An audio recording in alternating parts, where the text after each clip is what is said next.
నాది రాజోల్ నియోజకవర్గం మన డాక్టర్ బిఆర్ అంబేద్కర్ కోసం నేను అంటే నివాసం అయితే నేను ఎక్కువగా యూకేలో ఉంటాను. ఒక 2-3 నెలలు ఇక్కడికి వచ్చి ప్రజా సమస్యలన్నీ హ్యాండిల్ చేస్తుంటాను. బాబా సైలెన్స్. ప్రజా సమస్యలన్నీ హ్యాండిల్ చేస్తూ ఉంటాను. ఈ విధంగా 2019 అంటే 2014 నుంచి సామాన్య కార్యకర్తగానే ఉన్నాం జనసేన పార్టీలో. 2019 ఎలక్షన్ అప్పుడు రాపాక గారు ఎవరైతే ఎక్స్ఎమ్మెల్యే ఎవరైతే ఉన్నారో రాపాక వరప్రసాద్ గారు, ఆయన జనసేనలో నెగ్గి అతను వేరే పార్టీకి వెళ్ళిపోవడం జరిగిన తర్వాత అప్పుడు అతను కొంత పార్టీ కార్యకర్తల మీద పార్టీ మీద కొంత ఇబ్బందికరమైన వాతావరణం సృష్టించినప్పుడు నేను కార్యకర్తలకి అండగా వెళ్ళడంతో అప్పుడు కొంత మాకు ఏమైందంటే ప్రొటెక్షన్ కోసం వెళ్ళాను. కార్యకర్తల ప్రొటెక్షన్ కోసం వెళ్ళినప్పుడు దానికి అనుగుణంగా వచ్చిన కేసులు మీకు అందరికీ తెలిసే ఉంటుంది. రాపాక వరప్రసాద్ గారి ఎలక్షన్ దొంగ ఓట్ల కేసు అయితే దాంట్లో నేనే పిటిషనర్ని. 2 ఎన్జిటి ఓఎన్జిసి మీద 25 కోట్ల రూపాయలు ఫైన్ వేసింది, దాంట్లో కూడా నేనే పిటిషనర్.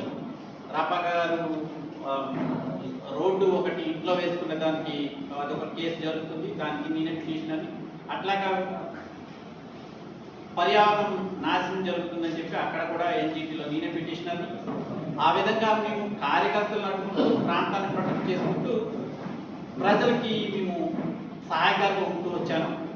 అప్పుడు పార్టీకి కొంత నేను 2019 నుంచి 20 కార్యకర్తల మీద విపరీతమైన ఒత్తిడి తప్పుడు కేసులు పెట్టేటప్పుడు మేము అందరూ కూడా కార్యకర్తలందరూ కూడా చాలా ఇబ్బంది పడ్డాం 2019 to 24. సరే, అవన్నీ జరిగిపోయినాయి, మీకు అందరికీ తెలిసిన విషయాలు. 24లో దేవా వరప్రసాద్ రిటైర్డ్ ఐఏఎస్ ఆయనకి మా రాజోల్ నియోజకవర్గం జనసేన పార్టీ తరఫున టికెట్ ఇవ్వడం జరిగింది. అప్పుడు నేనే వారిని ఏంటంటే పార్టీ వారికి సహకారంగా ఉండమంటే నేను 4 నెలలు అక్కడి నుంచి వచ్చి అతనికి అన్ని విధాలుగా చేదోడు బాదుడుగా ఉంటూ బలం ఇచ్చాను. అదేవిధంగా ప్రజల సహకారం ఇచ్చాను, కార్యకర్తలు సహకారం ఇచ్చాము. అవన్నీ చేసి చాలా ఎలక్షన్కి అందరిలాగా నేను ఒక కీలక పాత్ర వహించి గెలుపుకి కారణమయ్యాం. 40,000 మెజారిటీ రావడం జరిగితే నాకు నేను ఇప్పటి వరకు ఏ వర్క్ చేసినా కమిటెడ్గా చేశాము. మేము ఏంటంటే ప్రజాసేవ చేస్తాం తప్ప మేము ఈ పొలిటికల్ దందాలకి లాగా మేము వెళ్ళాం. ఎందుకంటే ప్రజలకి మేము మా డబ్బులు ఖర్చు పెట్టి మేము సర్వీస్ చేయడమే తప్ప మేము ఎప్పుడు కూడా ఈ పొలిటికల్ రాజకీయ నాయకులు రెగ్యులర్ ప్రాక్టీస్ ఏదైతే చేస్తారో అట్లా మేము చేయకుండా మంచి పేరైతే తెచ్చుకోవడం జరిగింది. మరి అదేవిధంగా మన దేవవరప్రసాద్ గారు గెలిచిన తర్వాత అంత బాగానే ఉంది, సాగుతుంది. నన్ను అందరూ కార్యకర్తలందరూ కూడా మనం నెగ్గాం కదా, మనకి 19 నుంచి 24 వరకు మనకి ఏదైతే ఇబ్బందులు జరిగినాయో అవన్నీ కూడా మనకి అంటే రీస్టోర్ అవుతాయి, అందరూ కూడా మనకు సహకరిస్తారు. దేవవరప్రసాద్ గారు కూడా మనకు అండగా ఉంటారు. ఎందుకంటే ఐఏఎస్ బ్యాక్గ్రౌండ్ కాబట్టి మన నియోజకవర్గం కూడా బాగుపడుతుందనే ఉద్దేశంతో మేము స్టార్ట్ చేసిన తర్వాత మాకు జనసేన పార్టీలోనే కొంత స్టేట్ జాయింట్ సెక్రటరీ ఒక ఆయన ఉన్నారు. ఆయనకి ఏంటంటే ఓన్లీ నాది ప్రతిదీ కూడా వర్క్ ఓరియంటెడ్, ప్రజలకు సహాయకారిగా ఉంటుంది, పని చేసుకోవడం మాత్రమే మాకు తెలుసు. ఆ పని నాకు విపరీతమైన పేరు తీసుకొచ్చింది. అధికారుల సహకారంతో పేరు చాలా ఎక్కువ తీసుకొచ్చింది. ఇదేంటంటే వీళ్ళు జలస్ తోటి వీళ్ళు ఎంత అక్కడ ఉండి చేస్తున్నా, నేనేమో విదేశాల్లో ఉంటాను. విదేశాల్లో ఉండి కూడా నేను పని 100% నాకు సక్సెస్ రేట్ ఉంది. ఆ జలస్ తోటి వీళ్ళు ప్రతి చోట కూడా నాకు కొంత వ్యతిరేకంగా చేయడం మొదలుపెట్టారు. వ్యతిరేకంగా చేయడం మొదలుపెట్టడము, అసభ్యంగా మాట్లాడడం, కించపరచడం, నాకు ఏదైనా ఎవరిని సపోర్ట్ చేస్తూ ఉంటే బెదిరించడం, ఇట్లాంటివి ఎలక్షన్ ముందు నుంచి చేస్తున్నారు పార్టీలో. బట్ దేవవరప్రసాద్ గారు ఎలక్షన్ వచ్చినప్పుడు జరిగినప్పుడు నేను మీ దృష్టికి తీసుకెళ్తే ఎలక్షన్ అయిన తర్వాత చూద్దాము మీరు ఎలక్షన్ కదా గొడవ పెట్టండి అంటే అదేవిధంగా సామరస్యంగానే చేసాం ఎలక్షన్ అంతా. సో ఎలక్షన్ అయిపోయింది. 1 మంత్ నేను తిరిగి యూకే వెళ్ళిపోవడం జరిగింది. 1 మంత్ తర్వాత నేను వచ్చాను. వచ్చిన తర్వాత దేవవర ప్రసాద్ గారిని నేను అడగడం జరిగింది. ఏదైతే 2019 నుంచి 24 వరకు కొంతమంది ఇబ్బంది పడ్డారో వాళ్ళకి న్యాయం చేయమని అడగడం జరిగింది. అదే ప్రాసెస్లో ఎఫ్ఐఆర్ కాపీలో మీకు మొత్తం ఎఫ్ఐఆర్ కాపీ నేను అంటే నార్మల్గా అంత పేర్లు జరిగింది విధులతో రాసి ఏం చేశారు, దారికి అడ్డంగా కూర్చుని పోలీసు సిబ్బందిని లోనికి వెళ్ళనీయకుండా అడ్డగించి వారి విధులకు ఆటంకం కలగజేసి ఫిర్యాదుదారులను కూడా లోపలికి రానియకుండా పోలీసును వ్యతిరేకంగా నినాదాలు చేయొచ్చు.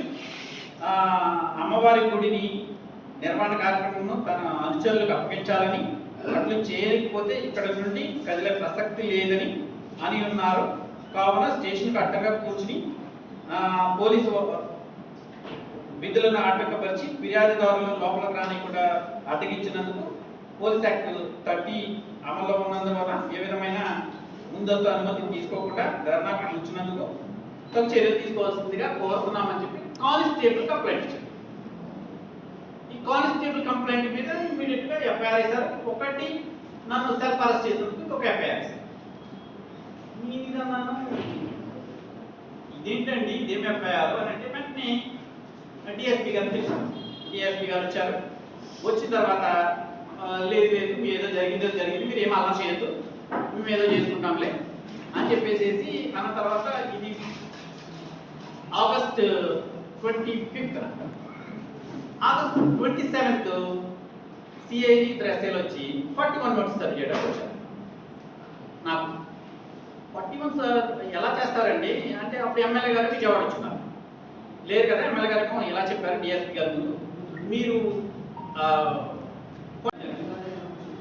చెప్తే సరే అన్నారు. మళ్ళీ ఎమ్మెల్యే గారు వచ్చారు. 26th ఏమైందంటే జస్ట్ మీరు ఊరకనే పెట్టండి, మీరు పైన చెప్తాను చెప్పించుకుంటే అప్పుడు చూద్దాము, ఏముండదు, సింపులే, ఏం కాదు అన్నట్టు నాకు చెప్పారు. చెప్తే నాకు యాక్చువల్గా నేను 180 days క్లాజ్ ఉంది, ఎందుకంటే ఆధార్ ఉండాలి వాళ్ళకి 41 నోటీస్ మాకు ఆధార్ ఉంటుంది. ఏంటంటే మేము విదేశాలు ఉంటాం, ఆధార్ కార్డు అడిగారు, ఆధార్ లేదు నా దగ్గర. 41 నోటీస్ అంటే లేదు సార్ మీరు సంతకం పెట్టుకుంటాం పక్కన పెట్టుకుంటాం మేము, మీరు వెళ్ళిపోతున్నారు కదా అన్నారు. అప్పుడు నేనేంటంటే వాళ్ళు నాకు తేడా పడుతుంది, వీళ్ళు ఏదో మ్యానిపులేట్ చేస్తున్నారు అనేది నాకు అర్థమవుతుంది. ఉంటే సరే ఏం కాదు అని ఇంతమంది చెప్పారు కదా అని చెప్పి నేను 41 నోటీస్ మీద సంతకాలు పెట్టించి నేను వెంటనే 27th నా ఈవినింగ్ 5 o'clock ఫ్లైట్ ఇక్కడ నుంచి విజయవాడ నుంచి పొద్దున్నే నేను డీజీపీ గారికి పేషీకి వెళ్ళి, హెచ్ఎం గారి పేషీకి వెళ్ళి, డిప్యూటీ సీఎం గారి పేషీకి వెళ్ళి కొంత జరిగి చెప్తే వారు నా రిప్రజెంటేషన్ తీసుకుని పేషీ నుంచి please look in to personally అని ఎస్పీకి రాసి గ్రీవెన్స్లో పెట్టారు. పేషీ గ్రీవెన్స్ నుంచి పెట్టిన తర్వాత నేను ఆ రోజు వెళ్ళిపోయాడు జరిగింది. వెళ్ళిపోయిన తర్వాత ఈ కేసు ఏమవుతుంది అనేది నేను మానిటర్ చేసుకుంటుంటే ఆ గ్రీవెన్స్ ఏమనేది యాజ్ యూజువల్ ఎస్పీ గారి దగ్గరికి వెళ్ళింది, కిందకి మళ్ళీ ఎస్ఐకి తోసేసి రిప్లై ఏమి ఇచ్చారు, సింపుల్గా ఇన్వెస్టిగేషన్లో ఉందని ఇచ్చేసారు. ఇచ్చేసినప్పుడు అదేంటి మీరేమో ఇలా చెప్తున్నారు, ఇలా చెప్తుంది రెగ్యులర్గా నేను పోలీస్ వారితో చెప్తున్నాను, వాళ్ళు ఏదో చెప్తున్నారు. And 27/10/2025 relating to Razole circle, you are residing in London of United Kingdom and there is no authenticated proof to show that you are present in India on 6/3/2026 irrespective of your birth date. You are a citizen of United Kingdom and you are not entitled to ask for any information from the police under the Act of RTA Act అని ఇచ్చారు. అంటే నువ్వు ఒకటి ఏంటంటే 6/3 నువ్వు ఇక్కడ లేవు RTI application ఇచ్చినప్పుడు, 2 నువ్వు అసలు ఇక్కడ సిటిజన్ కాదు ఆర్టీఐ యాక్ట్. ఓకే, ఇక్కడ సిటిజన్ ఏది ఎవరైనా ఫారెన్ సిటిజన్ ఆర్టీఐ యాక్ట్ కింద ఇన్ఫర్మేషన్ అడగడానికి రైట్ లేదు. పాస్పోర్ట్ అథారిటీస్ ని ఎంక్వైరీ చేసేసారంట నా సిటిజన్షిప్. ఎంత దరిద్రంగా ఉందంటే వ్యవస్థ.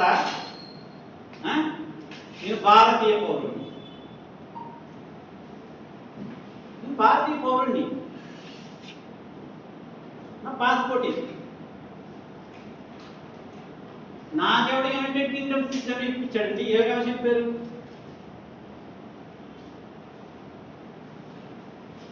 నేను యునైటెడ్ కింగ్డమ్ సిటిజన్షిప్ మీద ఉంటే even I'm not having the right to speak on the politics. Any other country politics మీద నేను మాట్లాడటం లేదు. అందుకని నేను ఇప్పుడు పాస్పోర్ట్ మార్చుకోవాలి. నేను భారతీయ పౌరుణ్ణి.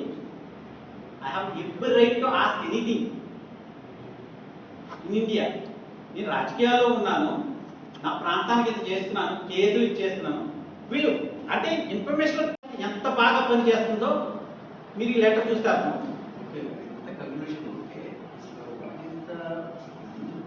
లేదు కొంచెం ఉందండి, ఏం కావాలో మీరు ఇలాంటి పర్సనల్ ఇంటర్వ్యూ ఇవ్వాలి తప్ప ప్రాబ్లం ఏంటనేది 3 minutes చెప్తాను.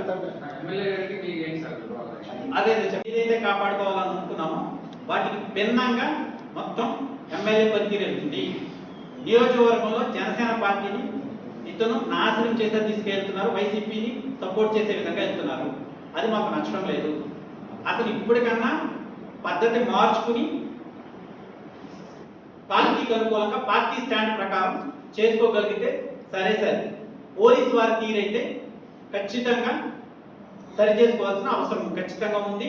ఇది ఎస్పీ గారు దృష్టిలో పెట్టుకుని ఖచ్చితంగా వారు ఏ విధమైన చర్యలు తీసుకుంటారో తీసుకుని మై సేఫ్టీ అండ్ సెక్యూరిటీ